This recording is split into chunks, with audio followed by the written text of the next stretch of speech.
So, what's up mga sir? Kuya Kim here.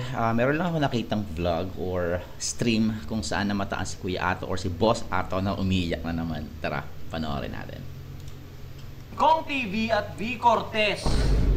Bayad. Walang prinsipyo. Timpayaman talaga.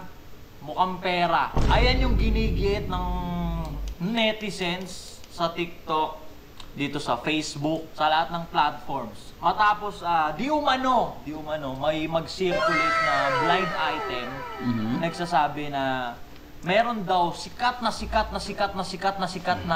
couple na vlogger, Okay. na tumanggap daw ng 50 million para magrepresenta o para mag-choose sides. Di ba? Magrepresenta ng kung anumang partido sa eleksyon. Di ba? Putang ina, anong pakialam nyo doon? Anong pakialam nyo doon, sir? Diba? Trabaho nila yun eh, mag-endorse kaya nga ano eh. Kung si Kong TV man yan o kaya tsaka si V. Wala kayong pakialam doon, labas kayo doon. Trabaho nila yun, content creator yung mga yan eh. Diba? Trabaho nila mag-endorso. Wala kayong pakialam doon. Putang ina, mga kupal ang puta. Though hindi pa confirm na sila yon, pero yung mga netizens, pinangalanan ay sila Kong yan, ay sila V yan. Ay, walang prinsipyo, nababayaran. Bayad. Ina. Bayaran. Ang tanong, puta, sino bang hindi? Di ba, sino bang hindi? Di ba, kahit hindi ka vlogger, kahit hindi ka influencer, bayaran ka rin. Di ba? Andiyan ka ngayon sa trabaho mo na hindi mo nga gusto yan eh. Banas ka nga dun sa boss mo eh. Pero ginagawa mo. Bakit? Para sa sahod. Bayaran ka pala kaya ginagawa mo yan. Tama. Malaking check, Boss Ato. Lahat tayo bayaran para mag-survive, man. Diba? Like for example, totoo. Kasi hindi naman confirm na totoong may 50 million na abot. Like for example, 50 million o pera ka, di mo tatanggapin? Ha? Hindi mo 50 million, di mo tatanggapin? Ha? Kalokohan? Di tatanggapin kalokohan mo. 560 nga, pinirmahan mo eh. 560 per day eh. Pinirmahan mo eh. Para gawin yung trabaho, banas na banas ka at hindi mo trip eh. 50 million pa kaya? Magpipicture-picture ka lang, susuotin mo lang yung t-shirt, kakaway-kaway ka lang sa motorcade? Ha? Sinasabi mo yan, paano? Bayaran ka. Malamang. Diba? Kakapanood mo yun sa mga idol mo na kesyo, nagbablog daw sila, nagpapasikat daw sila kasi passion daw nila yung vlogging, hobby lang daw nila. Tapos ang binibida nila yung email sa kanila ng ahente na kesyo nag-offer daw ng million para mag-promote ng online. Tong ina mo, di totoo yun, Boss Ato. Hindi Pati totoo ba yan. naman ikaw magpapa-sales stock pa sa mga ganyan? Tapos tinanggihan ng mga idol mo, hindi totoo yun! Hindi totoo yun! Based on my Akala ko magpapa-sales stock ka pa eh. experience bilang isang bayaran na content creator for the past 3 years, hindi ganun mag-email ang magbabayad ng milyon-milyon na online casino, alright? Pagdating naman sa politics, yes, tumanggap ako before. Pero hindi para manira ng kalaban ng kung sinong partido. Ang ginagawa lang namin, mag-flex lang ng mga confirmed achievements at nagawa nung nagbayad sa amin. Nagpapaplex lang. Kasi nga, kontrolado ng mga tolonggis yung TV eh. Di ba? Yung mga nagagawa ng mga konsino, hindi naman nailalabas ng ayos kasi nga, kontrolado yung TV. Ang lumalabas lang sa TV, syempre, kung sino yung mas malaking nagbayad na kalabang partido. Diba? That's what it is. Yun yung trabaho natin dito sa SOCMED, mga sir. So, mag-endorso, mag-flex, ayun yung pinaka-main goal natin dito. Yung pinaka-trabaho natin. Kasi nga, kontrolado ng mga, lalo na sa politics, kontrolado ng yung mga mainstream, yung mga TV, radio. So, dito tayo babanat ngayon sa sa SOCMED tayo, social media. So, bilang legit na content creator yan, yung trabaho natin, di ba? Kung si Kong TV man yun at saka si V, malamang pinaghirapan nila yun. Puta na, hindi naman hindi man biro magkaroon ng million followers sa Facebook. Putak ina naman. Kung offeran man sila ng ganun 50 million, Tangina, be happy na lang sa achievement ng iba. Wala ka nang pakialam doon, Gar. Ngayon kami, ang ginawa namin before, nagfe-flex lang kami. Diba? Ng mga confirm. Hindi fake news. Diba? Bayad, natural. Hindi charity case to. Alam niyo, madali itong video. Tama. Video? Ha? Lahat ginagawa na eh. Diba, kakain ng tae. Para magka-million views, mag-uhubad-hubad in public. Para magka-million views, para magkaroon ng community. Para magkaroon ng influence. Sa tingin nyo, pwedeng libre-libre dito? Hindi man. Hindi. Lahat tayo bayaran. Right? Lahat tayo bayaran. Para mag-survive. Di ba? Eh di nabibili pala yung prinsipyo nyo. Gumaganong ka pa. Trabaho lang to, wag mong personalin, man. Trabaho lang to, wag mong personalin. Tawag dyan, boss Ato, inggit eh. Sa mga ganyan. Tawag dyan, inggit. Yung mga hindi kaya maging masaya sa achievement. Emotional damage! Yan, sir. Mga idol mo ngang artista, brand ambassador ng Android na cellphone, pero ang gamit sa tunay na buhay iPhone eh. Yan, good example, di ba? Good example, totoo yun. Nagigets mo ba yung logic? Di ba? Gamitin sa tama yung influence. Yun na nga eh, ginagamit nga sa tama yung influence eh. Pinaghirapan yung influence, pinaghirapan yung million followers na yan. Tama. Ngayon, babayaran ka para lang isuot to. Babayaran ka para lang i-endorso to. I-endorso. Di ba? Hindi naman namin kontrolado kung sino yung mga nakapollow sa amin. Kunyari, may million followers. Pag sinabi namin, gawin nyo to ha. Ito iboto nyo.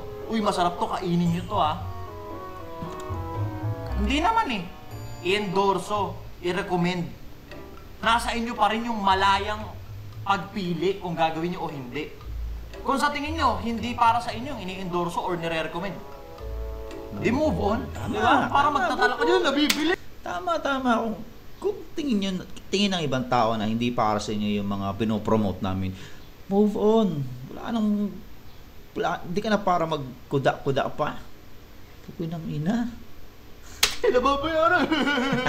Inggit na yun. Di ba? Inggit na yun. Inggit yan, boss. Di ba? Like for example, totoo nga yan. Like for example lang ha. Hindi natin sinasabing totoo. 50 million para lang isuot. 50 million para lang magpicture na suot mo tong ganito na kinakamaya mo si ganyan. 50 million man! 50 million! Ano, pumipirma nga tayong 560 per day eh. 560 per day para sa 9 to 5 na trabaho, pumipirma nga tayo eh. Para sa trabaho hindi natin gusto at di natin bet eh. Tapos sasabihin mo sa akin, 50 million, hindi ka mabibili ng 50 million. Hindi ka binibili. Hindi kami binibili. Di ba? Ayun yung trabaho namin eh. Mag-promote. Wow naman! Diba? Mag-recommend. Wow! Diba? Mag-promote, mag-recommend. Hindi porkit pinromote ang nirecommend namin, yun ang gagawin nyo. Ano kayo, tanga? Hindi naman, di ba? Tanga ba? Tama po, kayo pa rin pipili ng yung mga tao pa rin yung pipili ng gusto nila. Kung gamit man yan or endorse for election, putang ina, nasa malayong Pilipinas tayo, bro. Kayo pa rin ang pipili ng tama para sa inyo. Kung anong feel nyo na tama, hindi yun yung sa inyo. Kaya tayo na, huwag nyo nang... Kayo? Hindi, di ba? Kung sa tingin nyo, hindi fit para sa inyo yung pinopromote namin or nire-recommenda namin, move on. Di ba? Ganun lang kasimple yun eh. Di ba? Lang yan. Nababad trip kayo kasi nakakita kayo ng kapwa nyo Pinoy na tangina may 50 million, pwede pala nababad trip. Nakakaingit, di ba? Nakakaingit. Hindi to tungkol sa prinsipyo, dignidad, na bibili. Hindi. Hindi. Nakakaingit lang, no? Nakakaingit, no? Ano ako yung... Uy, sana all! Pinagtrabahuan nila yun. Hindi sila babayaran ng ganong kalaki or kami hindi kami babayaran ng ganong kalaki kung di namin pinaghirapan at pinagtrabahuan itong ginagawa namin. Tama. Hindi yun random pick lang na, uy, ikaw gusto kita, bayaran kita ng 50 million, 100 million, suotin mo to. Hindi. Pinaghirapan namin tong shit namin. Di ba? Like for example, ikaw na feeling main character, may isang restaurant ngayon sa'yo isang restaurant. Bigyan ka lang kahit 100,000 lang para kainin mo lang yung cupcake na tinda nila. Tapos, ang gusto lang namin, ngumiti ka habang kinakain mo. bibideo namin, popost namin, i-ads namin. Gagawin mo eh. Gagawin mo. Diba kasi uma-acting ka lang. Uma-acting lang naman ako eh. Diba? Brand ambassadorist ako eh. Diba? Nag-gets mo ba yung logic? Huwag mong personalin. Huwag mong personalin. Aklang po siya pinipersonal eh. Once pinersonal mo, kahit lahat ng Brand ambassadress talaga, boss. bagay once pinersonal mo, iiyak ka talaga. Iiyak ka talaga. Ha? Kagaya nito, nakikita mo na naman ako dito sa Facebook. Pinepersonal mo, mababad trip ka. Kasi akala mo, na-delete mo na ako hindi.